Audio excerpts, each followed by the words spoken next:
The Silent Guardians.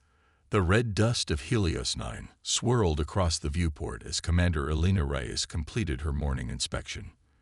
The mining colony wasn't much to look at. A collection of prefabricated structures spread across the rust-colored landscape, interconnected by pressurized walkways and surrounded by massive excavation equipment. But it was home to 3,000 souls, each drawn to the frontier by the promise of rare minerals and a fresh start.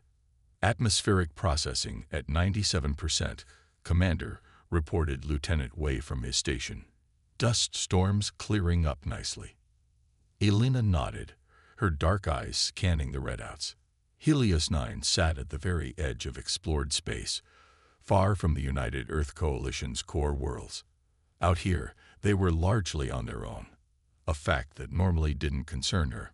The colony had flourished under her 5-year command, becoming one of the most productive extraction sites in the sector. Commander, called Specialist Rodriguez, her voice tense. Long-range scanners are picking up something unusual.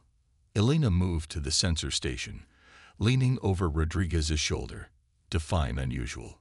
Multiple objects approaching from the Cygnus direction. Too large for asteroids, moving too fast for cargo ships. Rodriguez adjusted the scanner settings. They're not broadcasting any identification signals. A chill ran down Elena's spine. How many? At least 15 vessels, possibly more behind them. Elena straightened, mind racing. Helios 9 had minimal defensive capabilities, a small shield generator, a handful of security drones, and a single antiquated defense cannon. They were designed to handle pirates or the occasional hostile wildlife, not a fleet. Send a message to Earth Command, she ordered. Priority Alpha. Lieutenant Wei's fingers flew across his console. After a moment, he looked up with a frown. The nearest relay station is experiencing interference. Message will take at least 72 hours to reach Earth. By then, it could be too late, Elena muttered. She made a decision. Sound colony-wide alert. Begin evacuation procedures to the underground shelters. As alarms blared throughout the colony, Elena opened a secure channel to her second-in-command. Major Chen, meet me in my office immediately. 5 minutes later, Chen stood before her desk, his weathered face grave. The security team is escorting colonists to the shelters.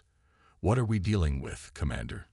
Elena activated the holographic display on her desk. Unknown vessels, not matching any registered coalition or known alien designs. Their trajectory and formation suggest military intent. Pirates wouldn't approach in such numbers, Chen said, studying the projection. And they're not responding to hails. Silent as the void. Elena hesitated, then reached beneath her desk. A small panel slid open, revealing a palm-sized device covered in dust. Do you know what this is, Major? Chen's eyes widened slightly. The Lazarus Protocol. I never thought I'd see one activated. Elena nodded grimly. When I assumed command, my predecessor showed me this. Said it was only to be used in the direst circumstances. The device was simple, a transmitter with a single red button protected by a transparent cover. Engraved on its surface were the words, "When all else fails." The fleet will enter our system in less than an hour, Elena said. We need to buy time for the evacuation shuttles. Even if we launch the protocol, Chen warned, help might not come. Those installations were decommissioned centuries ago. Elena met his gaze. Do you have a better idea? Chen's silence was answer enough. Elena lifted the cover and pressed the button. The device hummed to life, sending a signal on a frequency that hadn't been used in over 300 years, an SOS pattern that would be recognized by only the most ancient systems. Now we pray someone's listening, she whispered. Deep in the void, thousands of light years away, something ancient stirred. The military installation designated Bastion 7 had been dormant for centuries, hidden within a hollowed-out asteroid in an unremarkable system far from established trade routes. Its existence had been purposefully forgotten, a relic of humanity's darker days when war had nearly consumed the stars. The SOS signal pierced the silence, triggering systems designed to wait patiently through the ages. Emergency power surged through long dormant circuits. Lights flickered on in cavernous chambers as environmental systems reactivated, dispelling the freezing darkness. In the center of the installation, 6 stasis pods began their revival sequence. Frost melted from transparent covers as internal temperatures rose, revealing the still forms within. Emergency Protocol Omega activated, announced a synthetic voice throughout the facility. Threat assessment. Extinction level event detected. Revival sequence initiated. The first pod hissed open. Captain Marcus Vega drew a painful breath as consciousness returned. His lungs burned, muscles spasmed, and his heart thundered in his chest as his body recovered from 300 years of suspended animation. "Status report," he rasped, the words barely audible.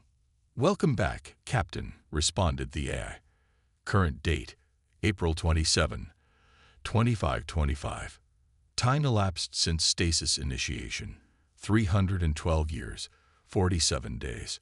Emergency distress signal detected from human colony designation Helios 9.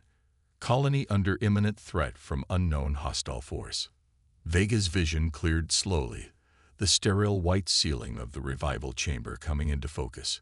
His mind struggled to process the information. 3 centuries. He had slept for 3 centuries. The others? He asked, voice stronger now as the revival drugs coursed through his system. All team members showing stable life signs, revival sequence proceeding normally. Vega forced himself to sit up, fighting off waves of dizziness. His body, preserved at the peak of physical condition, responded better than he expected.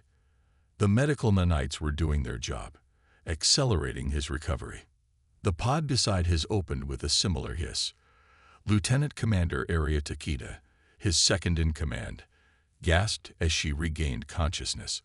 Her eyes, sharp and alert despite centuries of sleep, immediately found his. "Captain," she acknowledged, her disciplined mind clearly processing the situation. "The emergency protocol activated," he confirmed. "We've got work to do." One by one, the remaining pods opened. Major Dominic Santos, their weapons specialist, emerged snarling a curse at the discomfort of revival. Dr. Ilara Vasquez, combat medic and biotechnology expert, was already running self-diagnostics on her augmented arm. Sergeant Kazimir Petrov, their engineering genius, and Lieutenant Jin Zhao, communications and cyber warfare specialist, completed the team. 6 soldiers from a war the galaxy had tried to forget, the last of the Wraith Division. "Status of Bastion 7, Vega asked as he stood, testing his balance.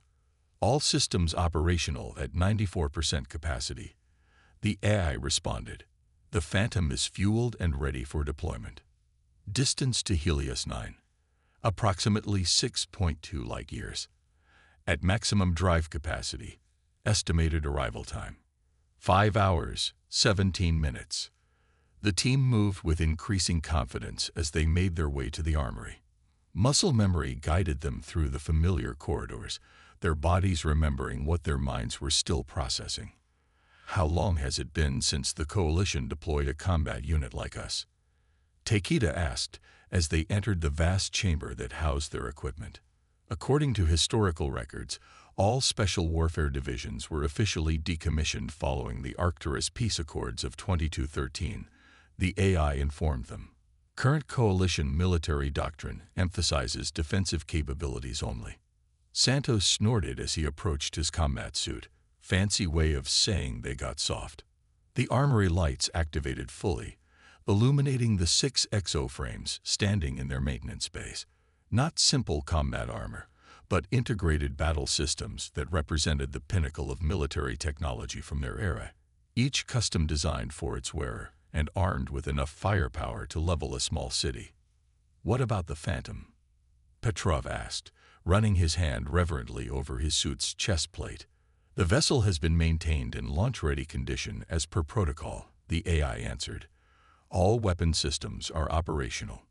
Vega approached his own exoframe, a midnight black colossus standing 3 meters tall. The designation Nemesis was stenciled across its chest. As he placed his palm on the activation panel, the suit's eyes glowed to life, a deep crimson that reflected in Vega's determined gaze. "What are we facing at Helios 9? He asked. A holographic display appeared before them, showing the approaching alien fleet. The vessels were sleek, almost organic in design, with forward sections that resembled barbed spearheads. Unknown configuration, the AI admitted. No match in historical databases. Energy signatures suggest advanced weapons technology. And the colony's defenses? Minimal. Standard frontier deployment. Estimated survival probability against the approaching force: less than 12%. The team exchanged grim looks as they began the process of suiting up. Their existence had been a contingency plan, a final resort if humanity ever faced extinction. They had volunteered for stasis duty, knowing they might never be awakened, or that if they were, it would mean facing a threat beyond conventional resistance. "The Coalition won't be happy to see us," Dr. Vasquez noted as her exoframe sealed around her. "They buried us for a reason. They can court-martial us after we save their colony." Santos replied with a predatory grin. Captain Vega's suit closed with a pneumatic hiss, neural interfaces connecting directly to his nervous system. Power surged through the frame as systems came online, strength multipliers engaging and weapons systems initializing. "This colony called for help," he said, his voice slightly mechanical through the suit's external speakers. "And we answer. That's what we were created for. That's what we sworn to do." On the main hangar deck of Bastion 7, the assault vessel Phantom waited. Unlike the sleek diplomatic vessels of the modern Coalition fleet, the Phantom was a weapon, a stealth destroyer with enough firepower to reduce a planet's surface to glass. The team moved with thunderous steps toward the boarding ramp, each motion fluid despite the massive exoframes they wore. Behind them, maintenance drones scurried to complete final preparations for launch. "Captain," the AI called as they prepared to board, "you should be aware that according to historical records, the use of Wraith Division technology was explicitly forbidden by the Arcturus Accords. Your intervention may be considered a violation of interstellar law." Vega paused at the foot of the ramp, looking back at the empty installation that had been their tomb and cradle for 3 centuries. "Note in the log," he replied. "We were awakened in accordance with Emergency Protocol Omega. All actions taken are in defense of human life against existential threat. Wraith Division is executing its primary directive." As the team boarded the Phantom, the hangar bay doors began to slide open, revealing the star-filled void beyond. The ancient engines roared to life, pushing against the artificial gravity of the installation. "Plot course for Helios 9, Vega ordered as he took the command chair. "Maximum speed." The Phantom shot forward into space, leaving Bastion 7 behind. On its hull, barely visible against the black stealth coating, was the insignia of a unit believed to be long extinct, a skull wreathed in shadow, beneath which were inscribed the words, "When diplomacy fails." The silent guardians were awakening, and the galaxy would remember why they had once been feared. Reckoning. The alien vessels descended upon Helios 9 like predators circling wounded prey. Their hulls shimmered with an iridescent quality that seemed to absorb light rather than reflect it. Commander Elena Reyes watched from the colony's command center as the lead ship positioned itself directly above the main settlement. "Evacuation status," she demanded, keeping her voice steady despite the fear clawing at her throat.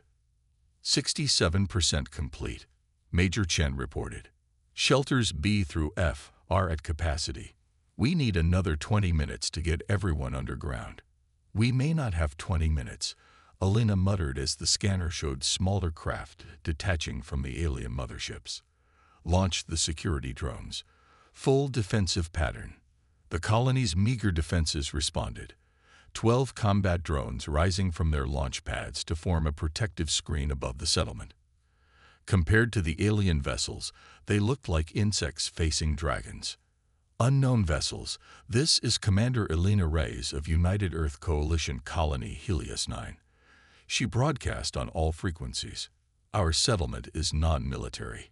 I repeat, we are a civilian mining operation. Please respond. The silence stretched for several agonizing seconds before a transmission cut through. The view screen filled with an alien face, vaguely humanoid but with skin that seemed to shift in patterns like oil on water. 4 yellow eyes arranged in a diamond pattern regarded her coldly. Your designation is irrelevant. The alien stated in flawless English, its voice oddly melodic despite the threatening words. This world contains resources claimed by the Dominion. Your presence is unauthorized. We've had no contact with any Dominion, Elena replied. We're willing to negotiate access to. Negotiation is not our purpose, the alien interrupted. Evacuation or extermination are your options. You have 10 of your minutes to decide. The transmission cut off abruptly. They've been monitoring our communications, Lieutenant Wee said. That's how they know our language. Elena's hands clenched into fists. Continue the evacuation. Prepare all shuttles for launch. We'll try to get as many people off-world as possible. The alien vessels have established a blockade in orbit, Chen pointed out. Those shuttles won't make it past their line. We have to try, Elena insisted, and pray that help is coming. Far above Helios 9, space itself seemed to ripple as the Phantom dropped out of hyperspace. Its stealth systems immediately engage, rendering it nearly invisible to conventional scanners. Inside the command deck, Captain Vega and his team analyzed the situation. 17 vessels in orbit, another 5 descending to the surface, Lieutenant Zhao reported. Their technology is remarkable. Energy signatures unlike anything in our databases. Life signs? Vega asked. Approximately 2,000 aboard each mothership. The colony shows just under 3,000 human signatures, many clustered in what appear to be shelter areas. Vega studied the tactical display. They'd got the colony surrounded. Conventional approach won't work. They'd see us coming and could target the civilians. So we do this the Wraith way, Santos suggested with a predatory smile. Vega nodded. Takeda, you and Santos take the Spectres and create a diversion at these coordinates. He indicated a point far from the colony. Make them think a coalition response fleet is arriving. Phantom can handle the orbital threats, Petrov added, fingers dancing across the engineering console. All weapon systems are charged and ready. Zhao, establish a secure channel to the colony command center, Vega ordered. Let's let them know they're not alone. In the Helios 9 command center, the communication alert chimed. Lieutenant Wei looked up in surprise. Commander, incoming transmission on a secured military frequency. Put it through, Elena ordered, hope flaring in her chest. The screen flickered, revealing a man in a sleek, black combat suit. His face was stern, eyes reflecting a hardness that came only from real combat experience. Commander Reyes, Captain Marcus Vega, Special Response Unit. We received your distress call and are in position to render assistance. Elena stared in shock. Special response. From where? Earth Command said the nearest military vessel was 3 weeks away. We're not exactly. Conventional forces, Vega replied carefully. What matters is we're here and armed to deal with your visitors. I need you to continue your evacuation to the shelters and prepare for potential seismic activity. Seismic activity, Elena repeated. When we engage, things might get rough, Vega said simply. Vega out. The screen returned to the tactical display, showing the alien ships still in formation above the colony. Did he just say they're going to engage 17 warships? Chen asked incredulously. Before Elena could respond, new alerts blared from the sensor station. Multiple small craft detected emerging from hyperspace at the edge of the system, Rodriguez reported. They're broadcasting coalition military IDs.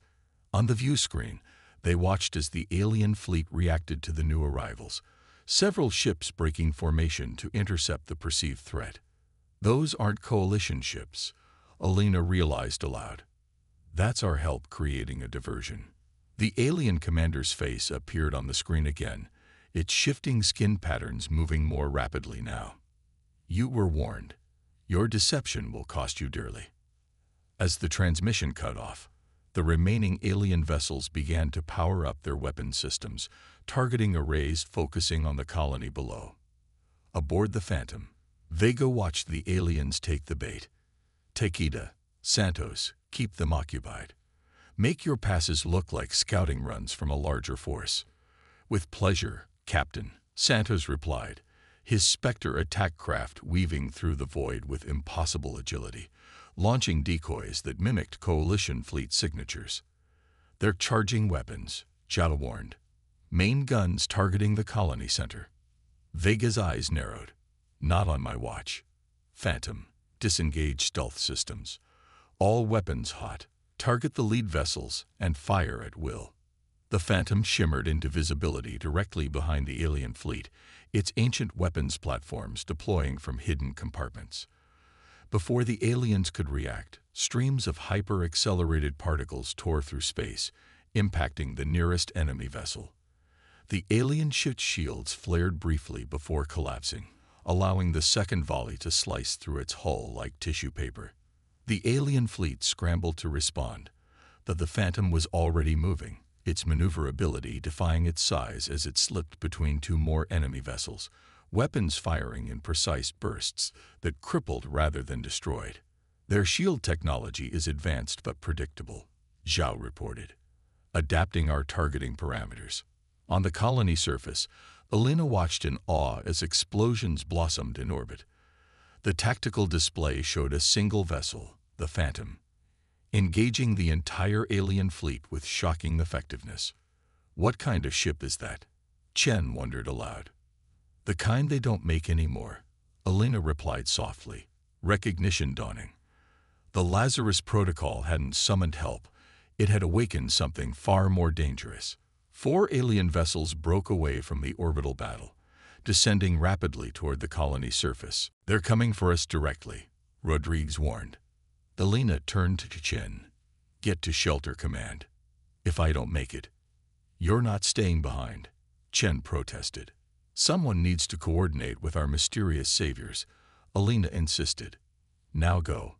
As Chen reluctantly departed, Alina opened the channel to the Phantom again. Captain Vega, we have 4 hostiles making planetfall. Our defenses can't stop them. Already on it, Commander, came Vega's calm reply. My ground team is deploying now. From the Phantom's launch bay, 4 massive objects plummeted toward Helios 9's surface. Not ships or escape pods, but the exo-framed warriors of Wraith Division, their descent controlled by gravitational modulators. Dr. Vasquez, Lieutenant Zhao, Sergeant Petrov, and Captain Vega himself streaked through the atmosphere like meteors, the heat of entry barely registering on their advanced shielding.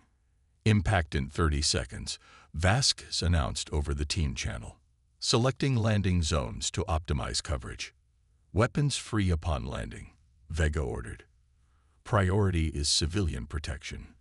The 4 warriors slammed into the planet's surface with earth-shaking force, each impact creating a small crater.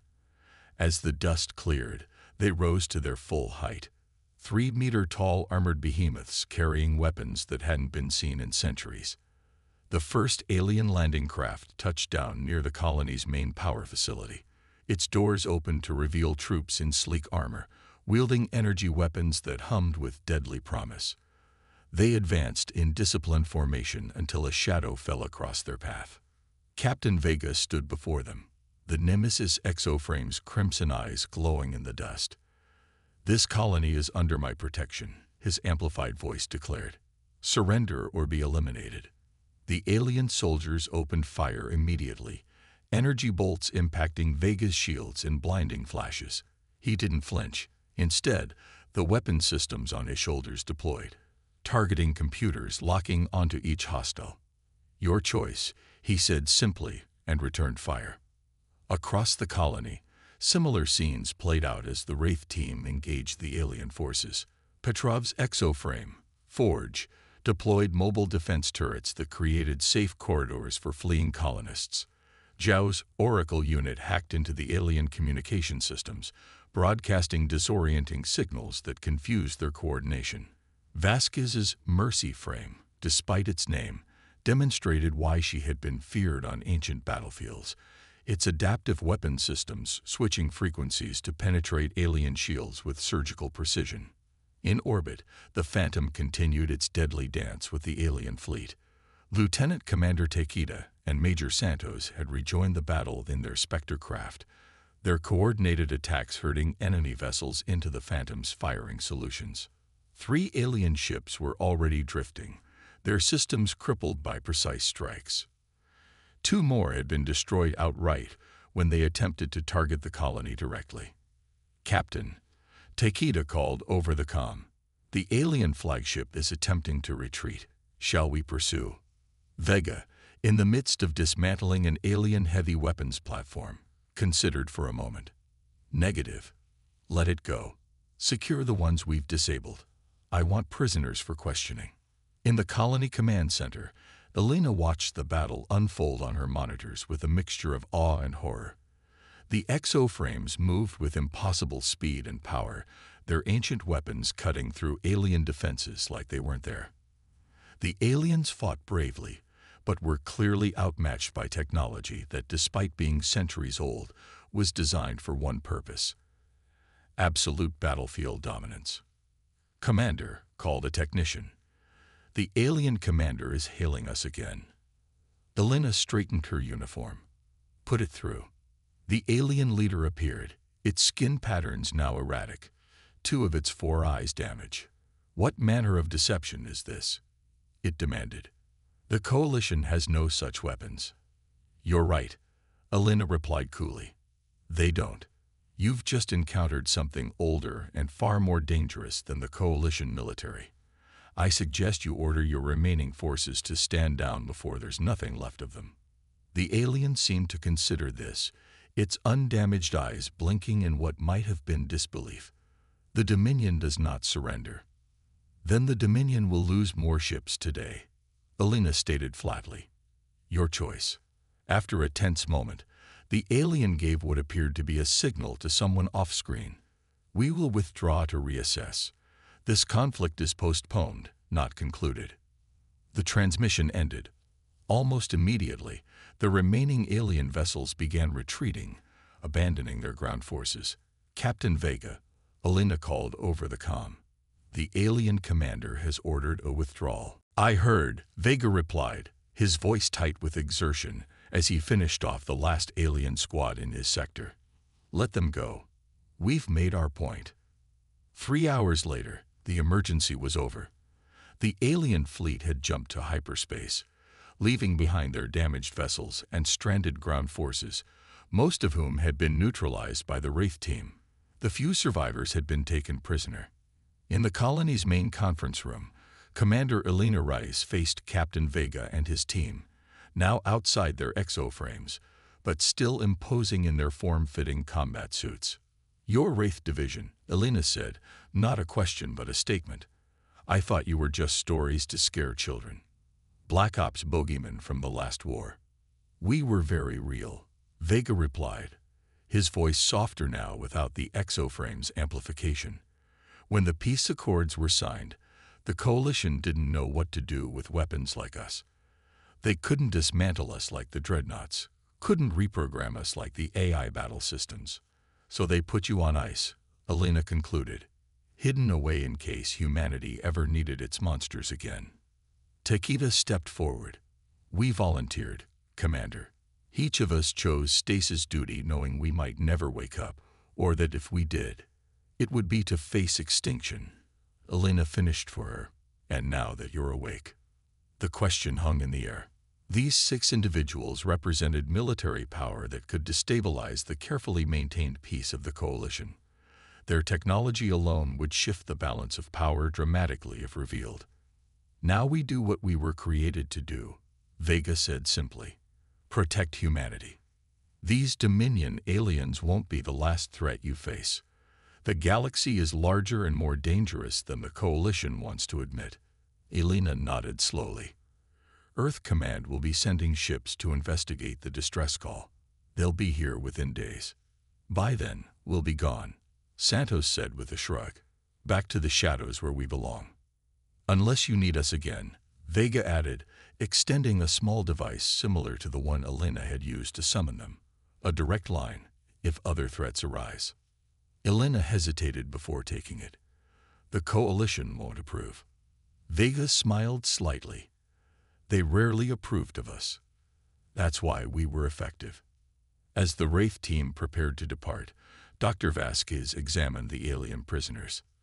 Their biology is fascinating, she reported. And based on what we've learned from their systems, this Dominion controls significant territory just beyond explored space. They've been watching us for years, testing our defenses. They'll be back, Petrov warned. And we'll be waiting, Vega assured him. That's our purpose now. Elena walked with them to where the Phantom had landed at the colony's edge. The sleek destroyer looked both ancient and timeless, a weapon from an era humanity had tried to forget. Thank you, she said simply.